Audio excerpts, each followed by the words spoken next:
talk a little Texas A&M in Texas. The big news happened on Friday with Texas A&M flipping Brady Hart from Michigan in a reclass to 2025. This was crazy.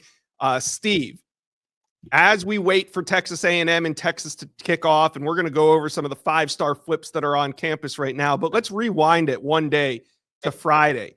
Brady Hart flipping from Michigan. I mean, obviously the Bryce Underwood news can cause some maybe looking around, but A&M, how were they able to pull this off, and how did they get the reclassification done? Well, I got a call on Thanksgiving that was in the works, that Brady Hart was going to flip his commitment from Michigan to Texas A&M. When Bryce Underwood flipped from LSU to Michigan and Hussein Longstreet flipped from Texas A&M to USC, Brady Hart was the prospect that they pivoted to. And Brady Hart was looking at reclassifying for Michigan. And we kind of talked about it on an inside scoop or a whip around in the past, that he's only 2 credits away from graduating from high school this semester. So he's in position to reclassify.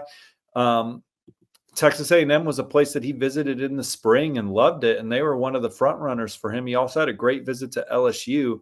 But A&M able to get it done, and they have him on an official visit this weekend amongst what is a massive 5-star weekend at Texas A&M. Let's get into it. Texas versus Texas A&M, and we got some 5-star flips on campus. Mm-hmm. Wow, look at this. 2 offensive tackles in Lamont Rogers and Michael Fasusi. Both of them are from the state of Texas. Then you got running back. We have him listed as a running back. He's a wide receiver. Jerome Miles, another 5-star, and Jerome Miles is from the state of Utah, committed to USC. Let's start at the top with Lamont Rogers. This is one that Texas A&M have been working both these in-state offensive tackles. So what do you got? Well, obviously my on-3 RPM is on Texas A&M for Lamont Rogers. I think this is his 4th game on campus. Chad Simmons also likes where the Aggies stand here. But he's got to do it, right? So we'll see what happens there, but still like Texas A&M for Lamont Rogers. And I've had him on Flip Watch. Like, I thought it was going to already happen, and those dates have passed. So we'll see what happens again this weekend. Michael Fasusi, a lot of buzz that he could stick with Oklahoma. I think A&M was the runner-up the first time around.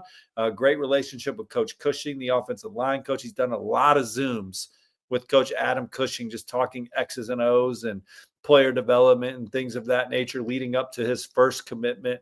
Likes the culture Mike Elko's put in place there. This is his 2nd weekend in a row watching Texas. He was at the Texas game last week. So Texas with the chance to just do it on the field in front of Michael Fasusi over these last 2 weeks of the season. Jerome Miles, I got a text earlier today that said they thought Jerome Miles was going to flip to A&M. I checked around with some other sources. Sounds like there's still some positivity around USC that they'll keep them in the fold. I think around College Station, there's just some optimism. So we'll see. I could see Jerome Miles in this class. He was at the opener against Notre Dame. Now he's at the finale against the Longhorns. Their 2 biggest games of the season. Is Texas A&M the biggest threat to flip Jerome Miles? Yeah. I mean, I haven't heard any other program. So unless you got something I'm overlooking.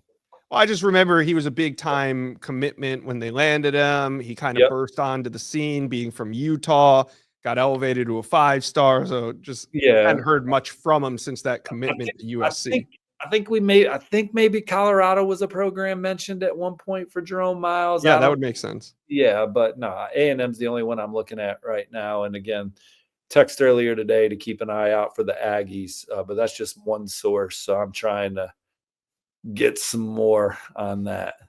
Yeah. All right. More flip targets on campus. Want to get your opinion on a couple of these guys. You got Zion Williams, who everybody's been trying to flip from LSU, defensive lineman. Keelan Moses, who's committed to Auburn. He's committed to Auburn. And then Nick Towson. Keelan Moses committed to LSU. Keelan Moses committed to LSU. I don't know. I have in my notes Auburn. But Trey's got it all good. That graphic looks good. Look, from that. The graphic is right. My notes are wrong. Nick Towson, Texas. Which one of these 3 do you think Texas has, or Texas A&M, I should say, has the best shot at flipping? Well, Keelan Moses has been to games already this year. Texas A&M has already offered his little brother and prioritizing him. Jay Bateman Mhm. loves him. If Mike Elko is pushing for him, I could see him in the Aggies class. All right. Now, A&M also doing a hell of a job in 2026. We know Brandon Arrington's on campus. Brandon Arrington's the #1 athlete in America. He's from California. He came on this channel a couple weeks ago, said Aggies were his #1 team. What other 2026 studs are at this game, getting ready to watch it? Yeah, I know A&M has got to be excited to get Arrington back because he was at USC last weekend, Yeah. and that was a big visit for USC. But A&M's been the leader for a while for Arrington. That's where my on-3 RPM is. Lamar Brown, this is his 4th time in College Station this fall. He said that A&M was by far his leader after his last visit. The on-3 RPM says it's LSU, but Lamar Brown himself has said A&M is by far his leader. Dorian Barney told our colleague Chad Simmons after his first visit to A&M this season that A&M was his leader. Chad Simmons has predicted Barney to A&M today. If A&M is winning this game, I am going to join him on the on-3 RPM. But regardless, the Aggies definitely lead for him. The #1 player in the country, Zion Ely, is there. He's been looking forward to this visit for a long time. When he played in Indianapolis a couple months ago, he mentioned A&M as one of his front runners. Obviously, Oregon's the early favorite with Miami, Maryland, Tennessee, some of the other places he's been this fall, Florida as well. But A&M getting their swing with him and Jaira Edwards, his teammate, the #3 safety in the country. The #2 edge, Anthony Tank Jones, is there. The #2 receiver, another 5-star, Tristan Keys, making his second game visit. This is loaded, man. I mean, so many terrific running backs in 26.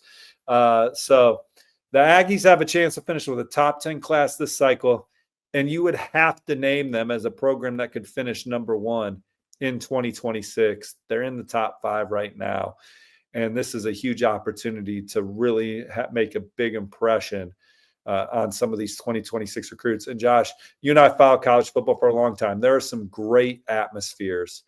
A&M at home at night, you put in the top 10, I would think. Do you agree? Oh, absolutely. And especially, some of these guys are making their first visit. Some of these younger guys are making their first visit to a big game like this. Right. So let me one up that. So we both like A&M as a top 10 atmosphere at night in college football.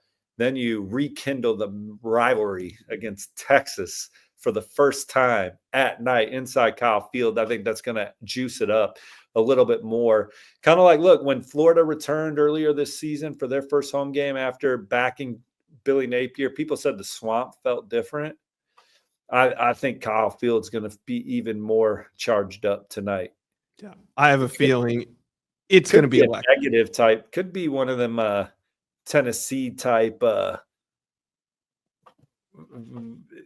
could be very mean towards the Longhorns tonight in there, or the officials if it's not going the way of the Aggies tonight with the fandom. It's going to be rocking. All right, Aggie fans, talk to us. You got some 5-star flip targets on campus. What does a win do for this recruiting class? Let us know. Comment section below.